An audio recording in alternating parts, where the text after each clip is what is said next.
আসসালামু আলাইকুম। সংবাদে আপনাদের সবাইকে স্বাগত জানাচ্ছি। আমি ফিরোজ তোহা। শুরুতেই সংবাদ শিরোনাম। বাংলাদেশের সর্বশেষ গুরুত্বপূর্ণ আপডেট সংবাদে আপনাকে স্বাগত। শুরুতেই সংবাদ শিরোনাম, পরে বিস্তারিত। প্রথমেই জানাবো, প্রধান উপদেষ্টাকে ধন্যবাদ জানিয়ে জামাত আমিরের স্ট্যাটাস। অন্তর্বর্তীকালীন সরকারের প্রধান উপদেষ্টা অধ্যাপক ডক্টর মোহাম্মদ ইউনূসকে ধন্যবাদ জানিয়েছে বাংলাদেশ জামাত ইসলামের আমির ডক্টর শফিকুর রহমান। তিনি প্রধান উপদেষ্টাকে ধন্যবাদ জানিয়ে একটি ফেসবুকে স্ট্যাটাস দিয়েছেন। স্ট্যাটাসে জামাতের আমির লিখেছেন, গতকাল সোহরাওয়ার্দী উদ্যানের সভামঞ্চে অসুস্থ হওয়ার পর প্রধান উপদেষ্টা আমার শারীরিক অবস্থার খোঁজখবর নিয়েছেন এবং তার প্রেস সচিবকে হাসপাতালেও পাঠিয়েছেন। আন্তরিক কৃতজ্ঞতা এবং ধন্যবাদ জ্ঞাপন করছি। এই সহমর্মিতা স্মরণীয় হয়ে থাকবে। মহান আল্লাহ তাকে উত্তম যাজা দান করুন, আমিন। জানাবো, দক্ষিণ লেবাননে ইহুদিবাদী ইসরায়েলের হামলায় নিহত 2। লেবাননের স্বাস্থ্য মন্ত্রণালয় জানিয়েছে, আজ ইসরায়েলি সামরিক বাহিনীর ড্রোন হামলায় দক্ষিণ লেবাননে নতুন করে 2 জন নিহত হয়েছে। এছাড়াও ইহুদিবাদীরা এখনও গাজায় হামলা অব্যাহত রেখেছে। হিজবুল্লাহর সঙ্গে যুদ্ধবিরতি চুক্তির মধ্যে এসব হামলা অব্যাহত রেখেছে ইহুদিবাদীরা। এই ঘটনায় হিজবুল্লাহ যোদ্ধারাও পাল্টা পদক্ষেপ নেয়ার ঘোষণা দিয়েছে। এরপর জানাবো, ফিলিস্তিনিদের অন্য দেশে পুনর্বাসনের ষড়যন্ত্র করছে ইহুদিবাদী ইসরায়েল এবং যুক্তরাষ্ট্র। গাজা থেকে ফিলিস্তিনিদের সরিয়ে অন্য দেশে হস্তান্তর করতে চায় তারা। নিজেদের এমন পরিকল্পনা বাস্তবায়নে তেল আবিব বার দ্বারস্থ হয়েছে যুক্তরাষ্ট্রের লক্ষ্যে। তারা ইথিওপিয়া, ইন্দোনেশিয়া এবং লিবিয়ায় এসব মুসলমানদেরকে সরিয়ে দেওয়ার ষড়যন্ত্র করছে। তাদেরকে ওই সব দেশে পুনর্বাসন করে পুরো গাজার নিয়ন্ত্রণ নিতে চায় ইহুদিবাদী ইসরায়েল। এদিকে যুক্তরাষ্ট্র সফরে যাচ্ছে পাকিস্তানের পররাষ্ট্রমন্ত্রী। পাকিস্তানের উপপ্রধানমন্ত্রী ও পররাষ্ট্রমন্ত্রী ইসাক দার আগামী সপ্তাহে যুক্তরাষ্ট্র সফরে যাচ্ছেন। জাতিসংঘের নিরাপত্তা পরিষদে পাকিস্তানের সভাপতিত্বকালীন উচ্চ পর্যায়ের একাধিক বৈঠকে অংশ নিতে নিউ ইয়র্ক এবং কিছু দ্বিপক্ষীয় বৈঠকের জন্য ওয়াশিংটন সফর করবেন তিনি। আজ এক প্রতিবেদনে খবর জানিয়েছে জিও নিউজ। এদিকে ব্রিটেনে হাসিনার ঘনিষ্ঠদের বিরুদ্ধে দুর্নীতির তদন্ত, জব্দ 2500 কোটি টাকার সম্পদ। বাংলাদেশের সাবেক ভূমিমন্ত্রী সাইফুজ্জামান চৌধুরীর মালিকানাধীন যুক্তরাজ্যের প্রায় 170 মিলিয়ন পাউন্ড বা 2500 কোটি টাকা মূল্যের সম্পত্তি জব্দ করেছে ব্রিটেনের ন্যাশনাল ক্রাইম এজেন্সি NCA। সম্পত্তি উৎখাত হওয়া শেখ হাসিনার ঘনিষ্ঠদের বিরুদ্ধে শুরু হওয়া দুর্নীতিবিরোধী অভিযানেই এই পদক্ষেপ নেওয়া হচ্ছে। প্রিয় দর্শক, এতক্ষণ ছিলেন সংবাদ শিরোনাম, এবারে বিস্তারিত। তবে তার আগে বন্ধুরা, অনুরোধ থাকবে এই সংবাদটিতে একটি লাইক দিন। এই চ্যানেলে আপনি নতুন হয়ে থাকলে আমাদের সংবাদটি দেখতে দেখতে চ্যানেলটি সাবস্ক্রাইব করে রাখুন। কমেন্ট করে বন্ধুরা আপনার মূল্যবান মতামত জানিয়ে দিন আপনি বিশ্বের কোন দেশ থেকে বা বাংলাদেশের কোন স্থান থেকে আমাদের সংবাদটি দেখছেন এবং শুনছেন। আর বন্ধুরা, গাজা যুদ্ধে আপনি যদি নিরীহ ফিলিস্তিনিদের ভালোবেসে থাকেন, কমেন্টে ইয়েস লিখে বিশ্ববাসীকে জানিয়ে দিন। সংবাদটি আপনার সোশ্যাল মিডিয়া ফেসবুকে শেয়ার করে বন্ধুদেরও দেখার সুযোগ করে দিন। এবারে বিস্তারিত।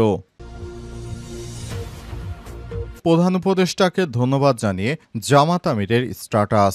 অন্তর্বর্তীকালীন সরকারের প্রধান উপদেষ্টা অধ্যাপক ডক্টর মোহাম্মদ ইউনূসকে ধন্যবাদ জানিয়েছে বাংলাদেশ জামাত ইসলামের আমির ডক্টর শফিকুর রহমান। তিনি প্রধান উপদেষ্টাকে ধন্যবাদ জানিয়ে একটি ফেসবুকে স্ট্যাটাস দিয়েছেন।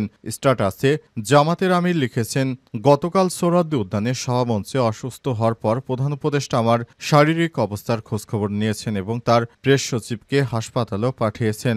আন্তরিক কৃতজ্ঞতা এবং ধন্যবাদ জ্ঞাপন করছি। এই সহমর্মিতা স্মরণীয় হয়ে থাকবে। মহান আল্লাহ তাকে উত্তম যাজা দান করুন, আমিন। এর আগে শনিবার 19 জুলাই রাজধানীর সোহরাওয়ার্দী উদ্যানে জাতীয় সমাবেশে বক্তব্য দিতে গিয়ে এই মঞ্চে অসুস্থ হয়ে ঢলে পড়েন জামাতের আমির ডক্টর শফিকুর রহমান। ওই সময় পরপর 2 বার পড়ে যাওয়ার পর মঞ্চে বসেই আহ্বান জানান তিনি এবং বক্তব্য দেন জনসম্মুখে। পরবর্তী সমাবেশ শেষে চিকিৎসার জন্য তাকে রাজধানীর একটি বেসরকারি হাসপাতালে নেওয়া হয়। এক পর্যায়ে চিকিৎসা শেষে শনিবার রাত 9টার দিকে হাসপাতাল থেকে বাসার উদ্দেশ্যে রওনা হন জামাতের আমির। তবে এর আগে অসুস্থতার খবরে জামাতের আমিরকে দেখতে হাসপাতালে আসেন প্রধান উপদেষ্টার প্রেস সচিব শফিকুল আলম, এছাড়াও বিএনপির মহাসচিব মির্জা ফখরুল ইসলাম আলমগীর, এছাড়াও জাতীয় নাগরিক পার্টি NCPর আহ্বায়ক নাহিদ ইসলাম। দীর্ঘ ফোন আলাপে জামাত আমিরের শারীরিক অবস্থার খোঁজখবর নেন, পাশাপাশি তার দ্রুত সুস্থতা ও দীর্ঘায়ু কামনা করেছেন। অন্তর্বর্তীকালীন সরকারের প্রধান উপদেষ্টা অধ্যাপক ডক্টর মোহাম্মদ ইউনূসও খোঁজখবর নিয়েছেন। এর জন্য জামাতের পক্ষ থেকে কৃতজ্ঞতা জানানো হয়েছে। দক্ষিণ লেবাননে ইসরায়েলি হামলায় নিহত 2।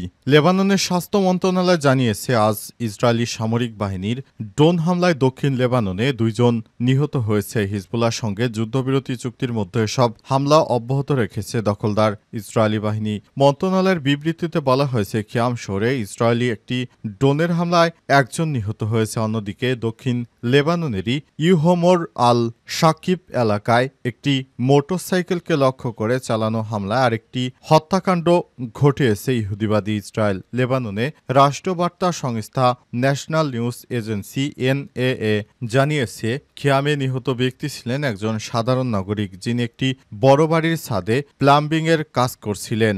এদিকে ইসরায়েলি সেনাবাহিনী দাবি করেছে, খিয়ামে যে হামলা চালানো হয়েছে তাতে হিজবুল্লাহর বিশেষ রাদন ইউনিটের এক সদস্য নিহত হয়েছে। ওই ব্যক্তি খিয়াম এলাকায় হিজবুল্লাহর সন্ত্রাসী অবকাঠামো পুনর্গঠনের প্রচেষ্টায় জড়িত ছিলেন। ইউহমর হামলায় একই ধরনের অভিযুক্ত একজনকে টার্গেট করা হয়েছে এবং তাকে হত্যা করা হয়েছে বলে জানিয়েছে তেল আবিব। ইহুদিবাদী ইসরায়েলের হামলা এখনও অব্যাহত রয়েছে।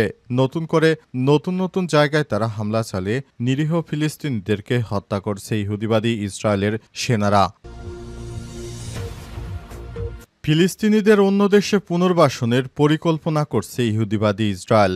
গাজা উপত্যকা থেকে ফিলিস্তিনিদের অন্য দেশে সরিয়ে দেওয়ার জন্য চক্রান্ত করছে ইহুদিবাদী ইসরায়েল। তারা নতুন করে ফিলিস্তিনিদের বিভিন্ন রাষ্ট্রে পুনর্বাসন করার জন্য চেষ্টা চালিয়ে যাচ্ছে। এর মধ্যে রয়েছে আফ্রিকার ইথিওপিয়া, সুদান ও পৃথিবীর মুসলিম সংখ্যাগরিষ্ঠ দেশ ইন্দোনেশিয়া। এসব দেশকে প্রণোদনা দেওয়ার কথা বলে তাদেরকে রাজি বানিয়েছে ইহুদিবাদীরা। আর যুক্তরাষ্ট্রের এক কর্মকর্তা এই বিষয়টি নিশ্চিত করেছে। তিনি বলেন, আমরা চাই ফিলিস্তিনিদের একটি নতুন দেশে তাদের জন্য পুনর্বাসনের ব্যবস্থা করতে। গাজা থেকে তাদেরকে সরিয়ে ইহুদিবাদী ইসরায়েল পুরো গাজার দখল নিতে চায়। তারা মনে করেছে তারা সম্পূর্ণ গাজা দখল করে তারপর গ্রেট ইসরায়েল প্রতিষ্ঠা করবে। এ কারণে তাদের সেই স্বপ্ন থেকেই তারা এই ধরনের প্রচেষ্টা চালিয়ে যাচ্ছে। ইহুদিবাদী ইসরায়েল যেভাবে হত্যাকাণ্ড শুরু করেছে তাতে করে নিরীহ ফিলিস্তিনিরা কোনোভাবেই বাঁচতে পারছে না। নতুন জায়গায় তাদেরকে হামলা চালিয়ে হত্যাকাণ্ড চালিয়ে যাচ্ছে ইহুদিবাদী ইসরায়েল। অবস্থায় পুরো ফিলিস্তিনের অবস্থা খুবই ধ্বংসাত্মক হয়ে গেছে। অবস্থায় নিরীহ ফিলিস্তিনিরা কোথায় যাবে, কি করবে, তারা কোনোভাবে কোনো উপায়ন্ত খুঁজে পাচ্ছে না। অবস্থায় ইহুদিবাদীরা নতুন জায়গায় হামলা চালিয়ে নিরীহ ফিলিস্তিনিদেরকে প্রতিনিয়ত হত্যা করছে। আজ গাজায় হামলা চালিয়ে অসংখ্য মানুষকে হত্যা করেছে। সর্বশেষ হিসাব অনুযায়ী এ পর্যন্ত হামলায় 116 জন সর্বশেষ 24 ঘন্টায় নিহত হয়েছে।